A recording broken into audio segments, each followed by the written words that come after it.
Bismillahirrahmanirrahim. Assalamualaikum warahmatullahi wabarakatuh.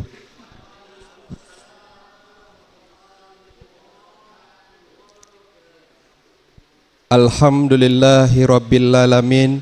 Wassalatu wassalamu ala asrafil anbiya'i wal mursalin wa ala alihi wassabihi ajmain.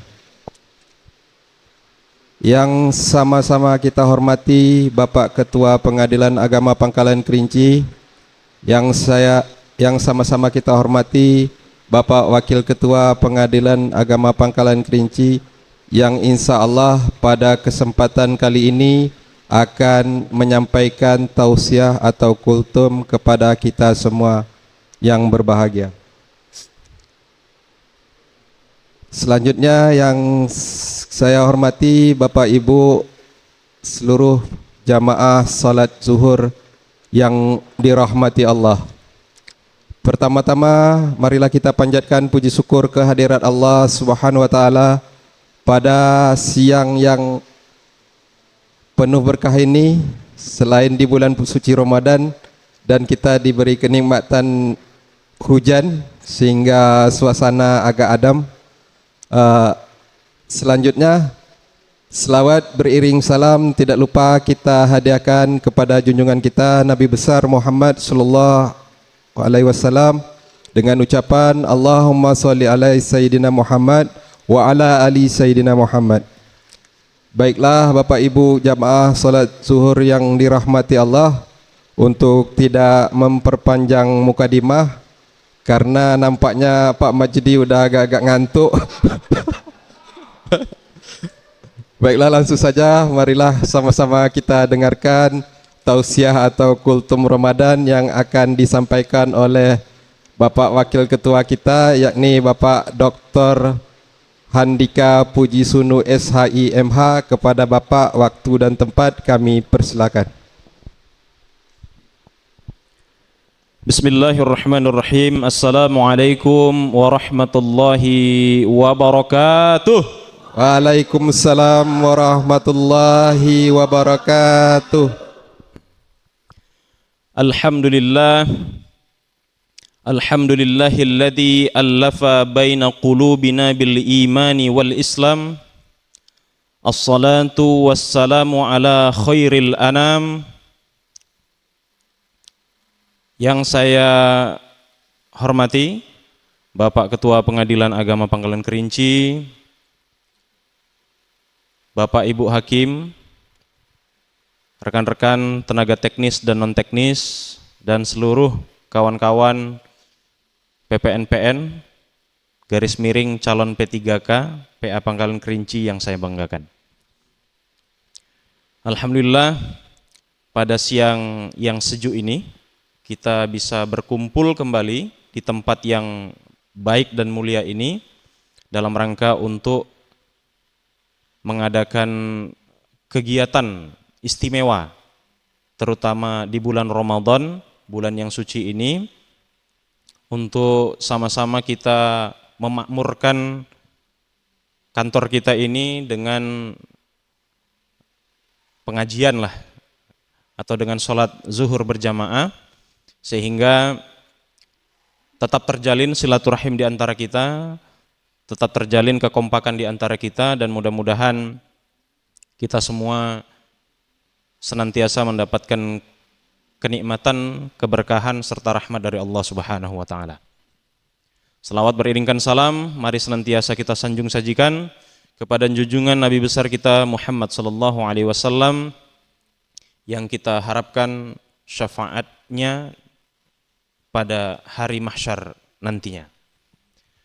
Bapak Ibu jamaah salat zuhur yang saya cintai dan saya banggakan, pada kesempatan kali ini saya didapuk oleh panitia PHBI, Panitia Persatuan Hari Besar Islam, ya, Panitia Hari Besar Islam PA Pangkalan Kerinci, untuk mengisi materi kultum, kuliah terserah antum kalau istilah Pak Ketua, di sesi yang kedua, di puasa yang keempat, ya, Ramadan hari yang keempat pada hari ini.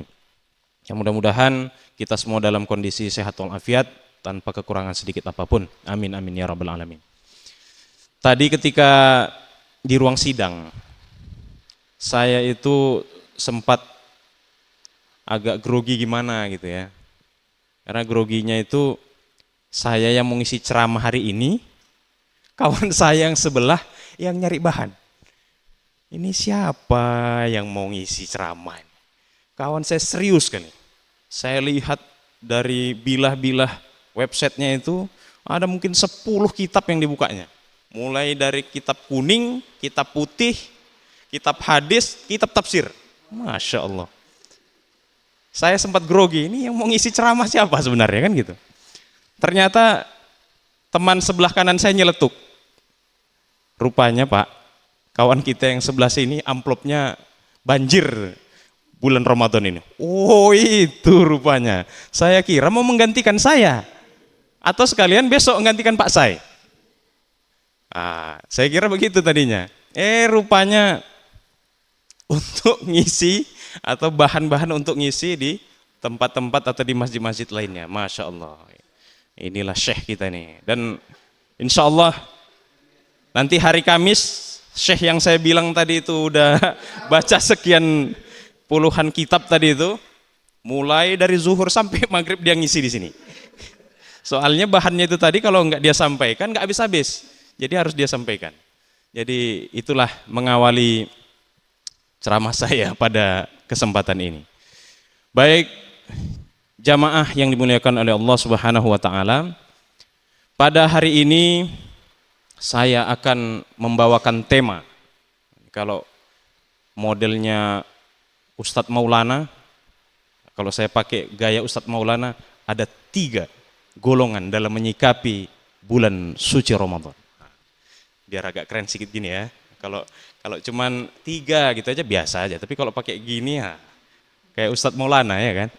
Ada 3 golongan dalam menyikapi maupun menyambut bulan suci Ramadan. Golongan yang pertama, Bapak Ibu sekalian, adalah golongan yang ketika datangnya bulan suci Ramadan, dia justru bersedih. Dia bersedih, dia gegana, gelisah, galau merana. Karena semua aktivitasnya ketika masuk bulan suci Ramadan semuanya dibatasi. Mau makan, tak boleh. Mau minum, tak boleh. Mau ngapain lagi? Mau menceritakan orang, tak boleh. Mau kumpul-kumpul sama satu frekuensi, ya kan? Nggak boleh. Menceritakan aib-aib orang misalnya. Banyak yang nggak boleh. Ya, mengerjakan sesuatu yang biasanya dibolehkan, dilarang. Jadi muncul kegelisahan. Akhirnya muncul kesedihan di dalam dirinya, kok datanglah bulan suci Ramadan ini. Jadi orang atau golongan yang tipe ini, ya, golongan yang tipe ini tak peduli dia datangnya Ramadan. Mau Ramadan datang, Ramadan nggak datang, masa bodoh. Ya, masa bodoh.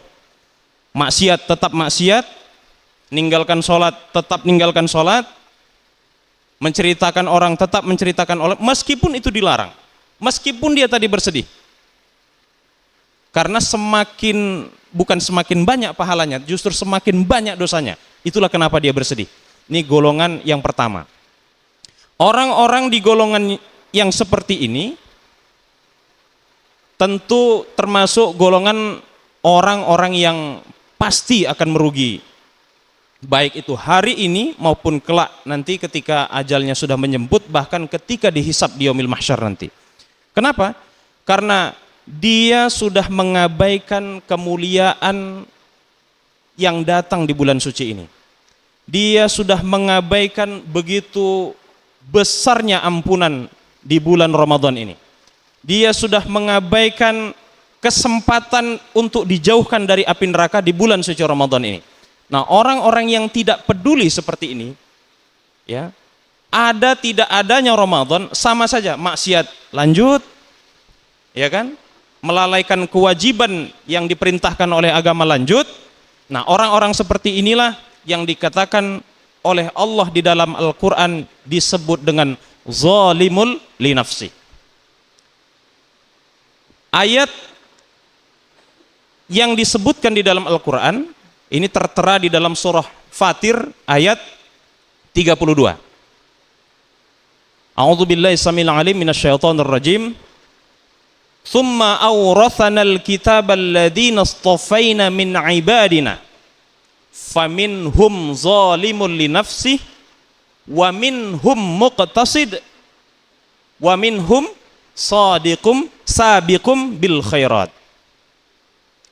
Ada 3 golongan. Ini baru yang pertama, Bapak Ibu sekalian. Itu golongan yang pertama yang saya sebutkan tadi. Jadi dia nggak peduli sama sekali datangnya bulan Ramadan, justru bukan bergembira tapi justru bersedih.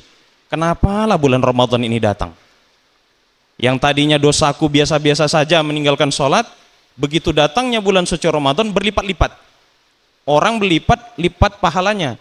Kalau yang golongan yang ini justru melipatkan dosanya. Na'udzubillah, tsumma na'udzubillah min dzalik. Mudah-mudahan kita tidak termasuk golongan yang pertama ini. Ya. Jadi kalau di kantor ini misalnya kita lihat ada golongan atau kawan kita yang masuk golongan ini, doakan. Jangan pula rasakan nanti. Nah, jangan pula didoakan begitu kan? Rasakan nanti. Jangan pula kata Pak Waka kamu masuk golongan ini ya. Nah, jangan pula gitu nanti kan. Cukup kita tahu bahwa rekan kita masuk golongan ini, kita doakan bersama-sama, mudah-mudahan taubat. Gitu ya. Mudah-mudahan taubat. Nah, itu tipe yang pertama. Berikutnya golongan atau tipe yang kedua, ketika datangnya bulan suci Ramadan, ya, dia tetap berpuasa. Dia tetap menjalankan aktivitas seperti biasanya, dia tetap meninggalkan hal-hal yang dilarang, ya, termasuk dia tetap sholat, dia tetap berzakat dan seterusnya, tapi biasa-biasa saja. Ya, begitu datangnya bulan suci Ramadan, malamnya ada qiyamul lail, tarawih dan witir, alah, ya udahlah, nah, kan nggak wajib. Witir, tarawih itu kan nggak wajib, udah yang mau aja. Apalagi baca Quran, alah, ngapain baca Quran? Apa sih pahalanya Al-Quran? Nah, masih bertanya seperti itu. Yang lain banyak bersedekah, dia biasa aja. Ya sedekah ala kadarnya. Ya, yang lain mau berbagi, ya dia biasa aja. Jadi orang yang biasa-biasa ini masuk golongan yang kedua. Harusnya begitu masuk bulan suci Ramadan, apa yang kita lakukan? Yang kita lakukan harusnya memperbanyak ibadah. Memperbanyak ibadah-ibadah yang sunnah, tidak hanya yang wajib. Mempertahankan ibadah yang wajib sekaligus menambah dengan ibadah-ibadah yang sunnah. Jadi kalau ada gairah kita, ya, kalau ada gairah kita, maka kita tidak termasuk golongan yang kedua ini. Tapi ketika kita tidak bergairah, misalnya setiap hari seharusnya ada target yang harus kita capai setiap hari. Ba'da zuhur harus murattal, misalnya. Ba'da maghrib harus murattal, misalnya. Setidak-tidaknya mendengarkan ceramah, baik itu ceramah langsung maupun dari YouTube. Ba'da isya harusnya kita tarawih, witir, tadarus dan seterusnya. Itu tidak kita lakukan. Kalau kita seperti itu biasa-biasa saja, maka masuklah golongan yang kedua ini yang disebut di dalam Al-Quran itu golongan muqtasid, golongan yang biasa-biasa saja. Ya, padahal Ramadan ini disiapkan untuk orang-orang Islam, orang-orang yang beriman mendapatkan maghfirah, ampunan dari Allah yang seluas-luasnya.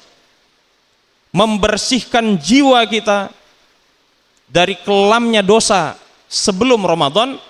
Kesempatan kita di Ramadan inilah untuk menghapuskan dosa-dosa itu. Caranya bagaimana? Caranya dengan menambah amal-amal kebaikan, mempertahankan yang wajib dan menambah amal yang sunnah. Kalau kita masuk ke golongan yang kedua ini, maka kita termasuk orang-orang yang merugi. Bapak Ibu sekalian, loh, kenapa merugi Pak? Ya, karena tidak mendapatkan nilai atau pahala ganjaran yang maksimal ketika Ramadan ini diturunkan oleh Allah Subhanahu wa ta'ala. Bukannya kita kepingin semua ketika ditanya tujuan kita atau goal kita berpuasa di bulan Ramadan ini untuk jadi apa? Untuk jadi orang yang bertakwa. Nah, orang yang bertakwa itu cirinya adalah orang yang tidak biasa-biasa saja. Kalau kita biasa-biasa saja, sholatnya ya masih seperti yang kemarin, sholatnya cuma sholat wajib aja, nggak peduli sholat qobliyah ba'diyah, ya. Kalau yang baca Qur'annya mungkin mulai dari Januari sampai Maret, mulai dari Muharram sampai Zulhijjah, baca Qur'annya cuman Al-Fatihah atau 3 surah Kul-Kul. Nah, maka belum bisalah mendapatkan predikat takwa. Tapi kalau seluruh amal yang disunnahkan bahkan kita lakukan dengan sebaik mungkin. Seperti kemarin pesan Pak Ketua, kalau bisa di sela atau sebelum kita melaksanakan ibadah sahur, kita sholat tahajud dulu, gitu ya. Menjelang kita beraktivitas jam-jam 8 begitu sampai kantor, sholat duha dulu. Kalau itu kita lakukan Bapak Ibu sekalian, maka insya Allah predikat takwa itu bisa tersemat di dalam diri kita. Itu golongan yang kedua, golongan muqtasid. Yang ketiga, yang terakhir nih, nah kalau udah terakhir, nah, insya Allah nggak panjang-panjang lagi. Udah terakhir ini, jadi udah bisa lah nanti kata Pak Majdi, bisa lah, lalu ambo kan. Yang golongan yang terakhir ini adalah golongan orang-orang yang sangat merindukan datangnya bulan suci Ramadan. Tidak hanya ketika Ramadan itu datang dia sangat antusias beribadah di dalamnya, tapi justru 6 bulan maupun 3 bulan sebelum Ramadan itu datang sudah terselip dalam doanya. Allahumma barik lana fi Rajaba wa Sya'bana wa ballighna Ramadan. Itu orang-orang yang merindukan datangnya bulan suci Ramadan, pasti di dalam doanya menyelipkan doa yang saya sebutkan tadi. Ya Allah, berkahilah aku di dalam bulan Rajab maupun bulan Sya'ban, dan sampaikanlah usiaku sampai di bulan Ramadan. Dan alhamdulillah kalau saya lihat, nah ini kan semuanya kan masih bernyawa ini. Berarti masih dikasih kesempatan sama Allah untuk bertemu dengan tamu Allah yang agung ini, yakni bulan Ramadan. Alhamdulillah. Itu wajib kita syukuri Bapak Ibu sekalian, dan mari sama-sama kita menjadi golongan yang ketiga yang disebutkan Al-Quran ini, sabiqum bil khairat. Orang-orang yang bahkan belum datang pun bulan suci Ramadan, dia udah duluan ini menanti-nanti, ya, sudah menanti-nanti, sudah merindukan kapan ya bulan suci Ramadan ini datang. Banyaknya dosaku, banyaknya doaku yang ingin kupanjatkan. Karena di bulan suci ini doa-doa yang tadi mungkin ya levelnya doanya belum sampai harus dikabulkan, bisa jadi kalau Allah menghendaki bisa jadi doa kita yang kita inginkan itu. Mau apa? Rumah baru ya Allah. Kita doa sebelum makan makanan, setelah doa berbuka puasa, berdoalah minta kepada Allah, itu tak ada hijab antara hambanya dan Robnya. Itu hadis Nabi SAW. Jadi doa orang yang berpuasa itu mustajab, makbul. Jadi ketika kita berdoa sebelum atau setelah membaca doa berbuka puasa, kita batalkan dengan air putih atau dengan apapun. Setelah itu panjatkan doa kita, apapun yang mau kita minta sama Allah. Ya Allah, misalnya nih, saya nih ya Allah, sudah 2 tahun 2 bulan hamba di sini ya Allah. Bu Maya, ya Allah, sudah 5 tahun hamba di sini ya Allah. Kapan kira-kira gerangan hilal TPM ini akan datang ya Allah? Kiranya ya Allah, masukkanlah kami ke dalam golongan-golongan orang-orang yang masuk TPM. Doa Pak Fajri juga begitu. Ya Allah, kapan Ambo didekatkan ke Pekanbaru ya Allah. Pak Majri juga gitu sama. Bu Mimi juga gitu. Itu doanya disampaikan setelah membatalkan puasa ketika berbuka. Insya Allah doanya makbul. Nah, jadi orang-orang yang antusias, orang-orang yang merindukan Ramadan itu masuk golongan yang ketiga ini, sabiqum bil khairat. Ini orang-orang yang berprestasi Bapak Ibu sekalian. Jadi kalau kita masuk ke golongan yang ketiga ini, ya, ciri-cirinya antara lain puasanya harus full gil. Gil nggak ada alasan, saya halangan Pak. Nggak ada gil. Halangan boleh, asal. Nah, asal misalnya dalam musafir ya. Misalnya kerja bangunan misalnya, itu uzur, boleh. Tapi kalau agil cuma ngetik di depan tuh Pak, saya, aduh Pak, capek betul saya ngetik ini Pak. Nah, itu nggak masuk kategori gil. Ya, nggak masuk kategori. Jadi puasanya harus penuh. Sholatnya ya tak boleh tinggal otomatis. Ya, ibadah-ibadah sunnahnya, kalau bisa maksimal kita lakukan. Baca Qur'annya apalagi. Ya, kalau bisa 30 juz, bukan juz 30 pula. Ya kan? Nggak ada cerita cari diskonan di mall. Nah, ini kalau tipe yang ketiga ini tak ada cerita cari diskonan di mall. Ya. Jadi nggak ada cerita juga mencari Lailah. Lailah itu ada banyak di Ramadan ini. Ya. Kalau golongan yang ketiga ini yang dicari adalah Lailatul Qadar. Tapi jangan pula Bu Kom nanti dicari Lailatul Bakar. Kalau sampai kita lebih sibuk Lailatul Bakar tadi daripada Lailatul Qadar, maka tak masuklah kita golongan yang ketiga ini. Otomatis sirna sertifikat takwa tadi dari Allah. Tapi kalau kita betul-betul kita maksimalkan, tidak hanya puasa perut, tidak hanya puasa mulut, tapi puasa mata, puasa telinga, ya, puasa pikiran, puasa hati, dan puasa-puasa yang lainnya, baik kaki, tangan dan seterusnya anggota tubuh kita puasa, maka insya Allah predikat takwa itu akan tersemat, ya, tersemat. Jadi titelnya kalau dokter nggak ada apa-apanya itu, langsung takwa Delbi Ariputra misalnya. Nah, itu kan mantap itu kalau udah takwa. Dan insya Allah beliau akan ngisi di Masjid Takwa RAPP. Nah, itu pula cocok ya kan? Nyambung pula ke situ pula tadi. Karena dibocorkan tadi saya Pak, nanti ada pula ngisi saya di Masjid At-Taqwa. Tinggal saya sematkan takwa Delbi Ariputra. Iya kan? Nah, jadi mudah-mudahan kita semua yang ada di majelis sholat zuhur ini, mudah-mudahan termasuk bukan kategori yang pertama maupun yang kedua, tapi kita masuk kategori golongan yang ketiga. Insya Allah, amin, amin, ya Rabbal Alamin.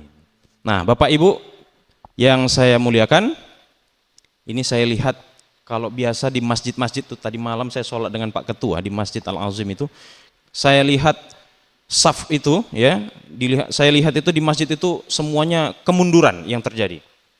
Saking membludaknya jamaah, mundur semuanya. Tapi tak pula saya lihat di kantor ini ya kan. Yang saya lihat yang ada bukan membludak, tapi sebaliknya. Ini yang ada bukan kemunduran tapi kemajuan. Lama-lama sapnya makin maju, makin maju karena tak ada orang.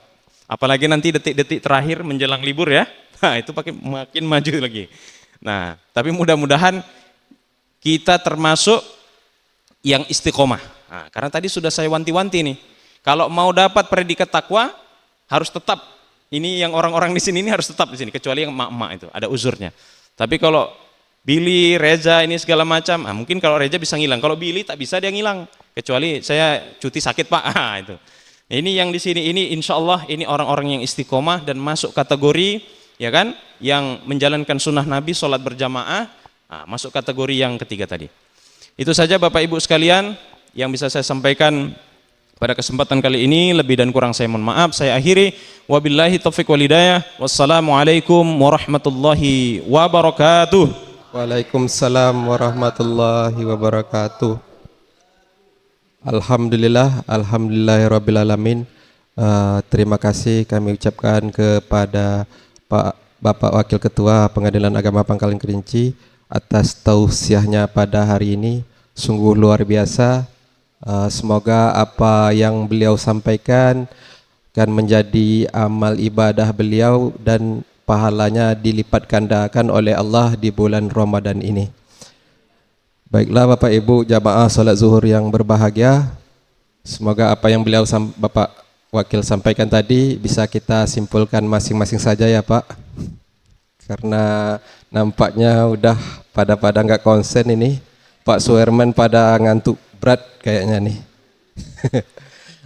Oke lah Bapak Ibu sekalian, sebelum mengakhiri acara ini, saya selaku moderator mohon maaf jika ada salah-salah silap-silap kata saya selama membawa acara ini, saya mohon dimaafkan. Akhir Kalam saya sudahi. Assalamualaikum warahmatullahi wabarakatuh.